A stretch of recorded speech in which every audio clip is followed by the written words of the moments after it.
प्रथम राजावली अध्याय 11। सलोमन राजा फारोर कन्या छड़ा मोयाबीय, अमोनीय, इदोमीय, सिदोनीय और हित्तीय अनेक विदेशीय स्त्री मानक प्रेम कले।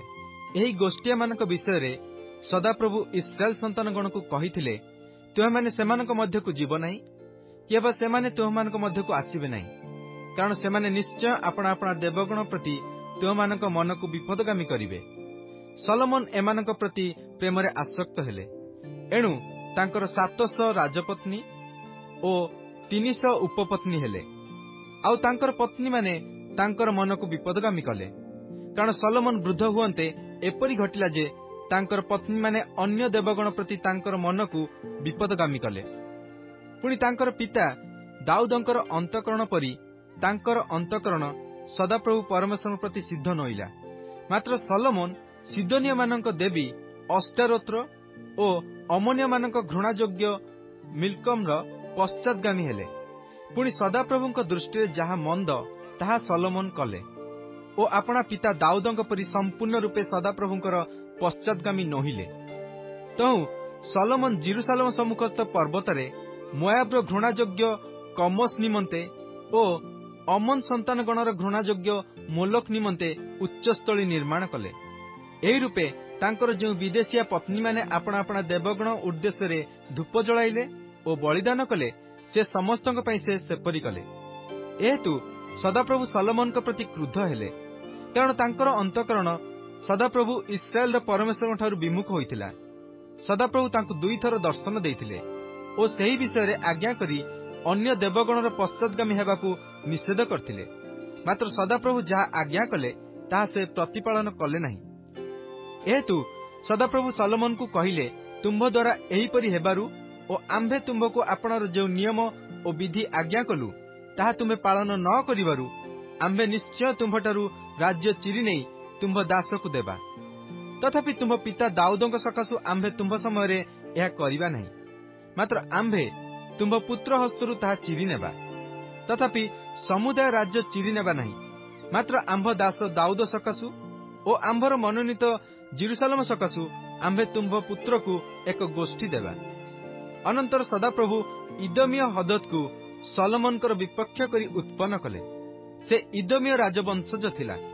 जेतेबेले दाऊद इदोमरे थिले और जोआब सेनापति हत लोक मानकु कबर देबा पई जाई इदोमर प्रत्येक पुरुष को आघात करतिला, सेतेबेले जोआब और समग्र इस्राएल इदोमर प्रत्येक पुरुष को उच्छिन्न न करिया पर्यंत 6 मास काल सेठार रहिथिले। से समय हदद और ताहा संगे ताहा पितार दास केतक इदोमीय लोक मिस्र को पलाई जाइथिले। सेतेबेले हदद सान बालक थिला। सेमाने मिदियनिय ठारू उठी पारण को आसिले। पुणी पारणरू संगरे लोक नहीं मिस्र राजा फारोन निकटरे उपस्थित हेले। से ताहाकु गृह देई ताहा पई खाद्य सामग्री निरूपण करी ताहाकु भूमि देला। पुणी हदद फारो दृष्टि अतिशय अनुग्रह पाइला, तेणु से अपना भाग्या तहपनेस राणीर भगिनी की ताहा संगे विवाह देला। एउतारे तहपनेसर भगिनी ताहार औरसरे गनुबत नामक पुत्र प्रसव कला। तहिरे तहपनेस फारोर गृहरे ताहार स्तन्य त्याग कराइला, आउ गनुबत फारोर गृहरे फारोर पुत्र मानक संगरे रहिला। अनंतर दाऊद अपना पितृलोकଙ୍କ सहित शयन करिअछि और सेनापति जोआब मरिअछि। एही समाचार हदद मिस्र शुणन्ते फारो को कहिला, मते प्रस्थान करियाकू अनुमति देउंतु, मु स्वदेश को जीवी। तहिरे फारो ताहाकू कहिला, मात्र मो संगे थाई तुम्हर की अभाव हैला जे देख तुम्हे स्वदेश को जिया पई बांछा करूअछ। एथिरे से उत्तर कला, किछि नाही, तथापि कोनोसी मते प्रस्थान करिया पई मते अनुमति देउंतु। आहुरी परमेश्वर इलियादर पुत्र रसोण को सलोमनकर अन्य एक विपक्ष करी उत्पन्न कले। से लोक अपना प्रभु सोबार राजा हद देशर निकटरू पलाई जाइथिला। जेउ समय दाऊद सोबार लोकमानकु बध कले, से समय से अपना निकटरे लोकमानकु संग्रह करी एक दलपति होइतिला। तही उतारे सेमाने दमस्क को जाई सेठारे बास करी दमेशकरे राज्य कले। आउ से हदद्र कृत उत्पात छड़ा सलोमनकर जावजीवन इस्राएल विपक्ष होइतिला।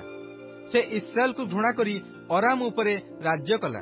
पुणी सरेदा निवासी इफ्राइम नबाटर पुत्र सलोमनकर दास जारबियान मध्य ରାଜାଙ୍କର ପ୍ରତିକୂଳରେ ଆପଣା ହସ୍ତ ଉଠାଇଲେ। ତାଙ୍କର ମାତାର ନାମ ସରୁୟା, ସେ ଏକ ବିଧବା ସ୍ତ୍ରୀ ଥିଲା। ରାଜାଙ୍କ ପ୍ରତିକୂଳରେ ତାଙ୍କର ହସ୍ତ ଉଠାଇବାର କାରଣ ଏହି, ସଲୋମନ ମିଲ ଦୃଢ଼ କରୁଥିଲେ ଓ ଆପଣା ପିତା ଦାଉଦଙ୍କ ନଗରର ଭଗ୍ନସ୍ଥାନ ପୁନର୍ନିର୍ମାଣ କରୁଥିଲେ। ସେ ସମୟରେ ଜାରବିଆମ ମହାବିକ୍ରମଶାଳୀ ପୁରୁଷ ଥିଲେ। ଏଣୁ ସଲୋମନ ସେହି ଯୁବା ଲୋକଙ୍କୁ ପରିଶ୍ରମୀ ଦେଖି ଯୋସେଫ ବଂଶୀୟ ଲୋକମାନଙ୍କ ସମୁଦାୟ କର୍ମଭାର ତାଙ୍କ ଉପରେ ଅର୍ପଣ କଲେ। ଘଟଣାକ୍ରମେ ସେହି ସମୟରେ ଜାରବିଆମ ଜେରୁସାଲେମର ବାହାରକୁ ଯାଆନ୍ତେ ପଥରେ ସିଲୋନୀୟ ଅହିୟ ଭବିଷ୍ୟତବକ୍ତା ତାଙ୍କର ଦେଖା ପାଇଲା। ଅହିୟ ଆପଣାକୁ ନୂତନ ବସ୍ତ୍ରରେ ଆଚ୍ଛାଦନ କରିଥିଲା ଓ କ୍ଷେତ୍ରରେ କେବଳ ସେ ଦୁହେଁ ଥିଲେ। ତହିଁରେ ଅହିୟ ଆପଣା ଦେହର ନୂତନ ବସ୍ତ୍ର ଧରି 12 ଖଣ୍ଡ କରି ଚିରିଲା।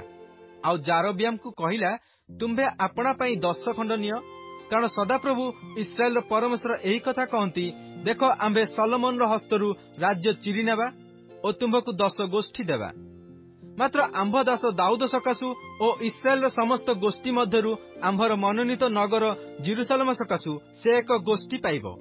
ଯେହେତୁ ସେମାନେ ଆମ୍ଭକୁ ପରିତ୍ୟାଗ କରି ସିଦୋନୀୟମାନଙ୍କ ଅଷ୍ଟାରତ ଦେବୀକି ଓ ମୋଆବର କମୋସ ଦେବକୁ ଓ ଅମନ ସନ୍ତାନଗଣର ମିଲ୍କମ ଦେବକୁ ପ୍ରଣାମ କରିଅଛନ୍ତି। ପୁଣି ଆପଣା ପିତା ଦାଉଦ ଯେପରି ଆମ୍ଭ ଦୃଷ୍ଟିରେ ନ୍ୟାୟ ବ୍ୟବହାର କଲା ଓ ଆମ୍ଭର ବିଧି ଓ ଆମ୍ଭର ଶାସନ ପାଳନ କଲା, ସେପରି କରିବାକୁ ସେମାନେ ଆମ୍ଭ ପଥରେ ଚାଲି ନାହାନ୍ତି। ତଥାପି ଆମ୍ଭେ ସମୁଦାୟ ରାଜ୍ୟ ତାହା ହସ୍ତରୁ ନେବା ନାହିଁ। ମାତ୍ର ଆମ୍ଭ ମନୋନୀତ ଦାସ ଯେଉଁ ଦାଉଦ ଆମ୍ଭର ଆଜ୍ଞା ଓ ଆମ୍ଭର ବିଧି ସକଳ ପାଳନ କଲା, ତାହା ସକାଶୁ ତାହାକୁ ଯାବଜୀବନ ଅଧିପତି କରି ରଖିବା। ମାତ୍ର ଆମ୍ଭେ ତାହାର ପୁତ୍ର ହସ୍ତରୁ ରାଜ୍ୟ ନେବା ଓ ତାହା ଅର୍ଥାତ୍ 10 ଗୋଷ୍ଠୀ ତୁମ୍ଭକୁ ଦେବା।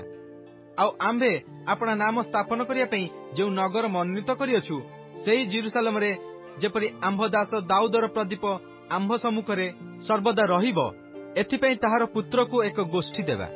ପୁଣି ଆମ୍ଭେ ତୁମ୍ଭକୁ ଗ୍ରହଣ କରିବା। ତହିଁରେ ତୁମ୍ଭେ ଆପଣା ପ୍ରାଣର ସମସ୍ତ ବାଞ୍ଛାନୁସାରେ ରାଜ୍ୟ କରି ଇସ୍ରାଏଲ ଉପରେ ରାଜା ହେବ। ଆଉ ଯେବେ ତୁମ୍ଭେ ଆମ୍ଭ ଦାସ ଦାଉଦ ପରି ଆମ୍ଭର ସମସ୍ତ ଆଦେଶରେ ମନୋଯୋଗ କରିବ ଓ ଆମ୍ଭ ବିଧି ଓ ଆମ୍ଭ ଆଜ୍ଞା ପାଳନ କରିବା ପାଇଁ ଆମ୍ଭ ପଥରେ ଚାଲିବ ଓ ଆମ୍ଭ ଦୃଷ୍ଟିରେ ନ୍ୟାୟ ବ୍ୟବହାର କରିବ, ତେବେ ଆମ୍ଭେ ତୁମ୍ଭର ସହବର୍ତ୍ତୀ ହେବା ଓ ଆମ୍ଭେ ଯେପରି ଦାଉଦ ପାଇଁ କଲୁ, ସେପରି ତୁମ୍ଭ ପାଇଁ ଏକ ଦୃଢ଼ ଗୃହ ନିର୍ମାଣ କରିବା ଓ ତୁମ୍ଭକୁ ଇସ୍ରାଏଲ ଦେବା। ଆମ୍ଭେ ଏହି କର୍ମ ସକାଶୁ ଦାଉଦ ବଂଶକୁ କ୍ଲେଶ ଦେବା, ମାତ୍ର ସଦାକାଳ ନୁହେଁ। ଉକ୍ତ କାରଣରୁ ସଲୋମନ ଜାରବିଆମକୁ ବଧ କରିବାକୁ ଚେଷ୍ଟା କଲେ। ମାତ୍ର ଜାରବିଆମ ଉଠି ମିଶ୍ରକୁ ମିଶ୍ରୀୟ ରାଜା ଶିଶକ ନିକଟକୁ ପଳାଇଲେ ଓ ସଲୋମନଙ୍କର ମରଣ ପର୍ଯ୍ୟନ୍ତ ମିଶ୍ରରେ ରହିଲେ। ସଲୋମନଙ୍କର ଅବଶିଷ୍ଟ ବିଷୟ ଓ ତାଙ୍କର ସମସ୍ତ କୃତକର୍ମ ଓ ତାଙ୍କର ଜ୍ଞାନ କି ସଲୋମନ ବିଷୟକ ପୁସ୍ତକରେ ଲିଖିତ ହୋଇନାହିଁ। ସଲୋମନ 40 ବର୍ଷ ପର୍ଯ୍ୟନ୍ତ ଜେରୁସାଲେମରେ ସମୁଦାୟ ଇସ୍ରାଏଲ ଉପରେ ରାଜ୍ୟ କଲେ।